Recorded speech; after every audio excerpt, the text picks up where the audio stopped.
We're going to talk about the consolidation of power within Adolf Hitler's Germany. Hopes that Adolf Hitler could be controlled as Chancellor of Germany were unfounded. And within a year and a half of his ascendancy to that number 2 position in Germany, Hitler would assume complete control of the German state. 3 factors are going to lead to Adolf Hitler moving quickly from Chancellor to Der Führer, or the leader of the German state. First, the Reichstag fire. Second, the March 1933 Reichstag elections. And finally, the passage of the Enabling Act. Now, to start with the Reichstag fire, the Reichstag is the name of both the German parliament and the building that housed it in Berlin. In February of 1933, arsonist, a Dutch communist named Marinus van der Lubbe, burned the Reichstag to the ground. Now, this was a lone wolf attack. This was not some wider communist conspiracy to take over Germany, but the Nazi Party and their propaganda arm, led by Joseph Goebbels, would use the Reichstag fire for just that. And with Reichstag elections coming in the next month in March, this anti-communist propaganda blitz, while also having the SA target and arrest German Communist Party members suspected for being connected to this Reichstag fire, will ultimately lead to a victorious election for the Nazi Party. So in those March 1933 elections, the Socialist Party and the Communist Party, these left-wing parties being condemned by Nazi propaganda, the Nazis were able to increase their share of the Reichstag vote to 44% of the electorate, by far the largest of the German parties, though they're still lacking the 2/3 votes needed to pass legislation in Germany. So Adolf Hitler is going to have to work with the centrist parties, the Catholic Center Party and the National People's Party, in order to bring in more than 2/3 of the Reichstag votes to get past whatever the Nazis would want to get past. And that first law that will be passed with this coalition having been built is going to be called the Enabling Act. The Enabling Act would allow the German Chancellor, Adolf Hitler, to govern by personal decree without any consultation with the Reichstag. Hitler now has no constitutional restrictions against his authority, but please note, the Weimar Constitution still exists. This Enabling Act was passed within the Constitution, but there is now no restriction to Adolf Hitler's rule.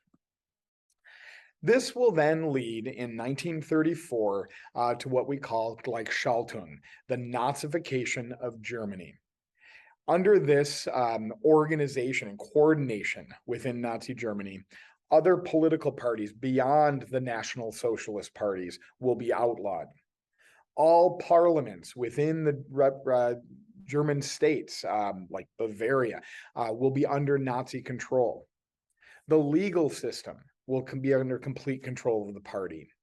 Jews will be removed from public offices throughout Germany.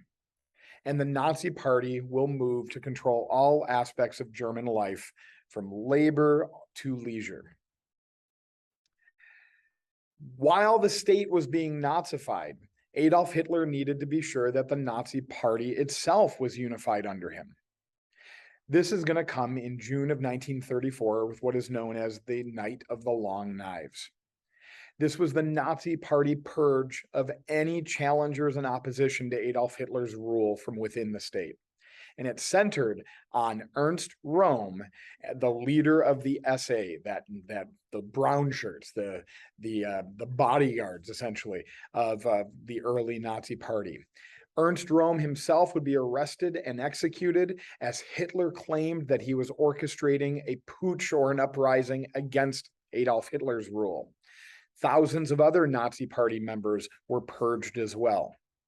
The German military, the Wehrmacht, would support Adolf Hitler in his move against the SA, as the SA seemed like rivals to the military.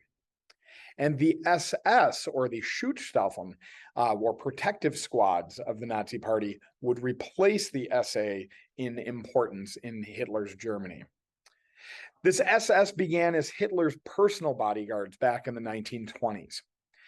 In Nazi Germany, under Hitler's rule, it would become a civilian police force that operated like a military and was beyond typical legal channels. Did not have to worry about court trials or anything like this.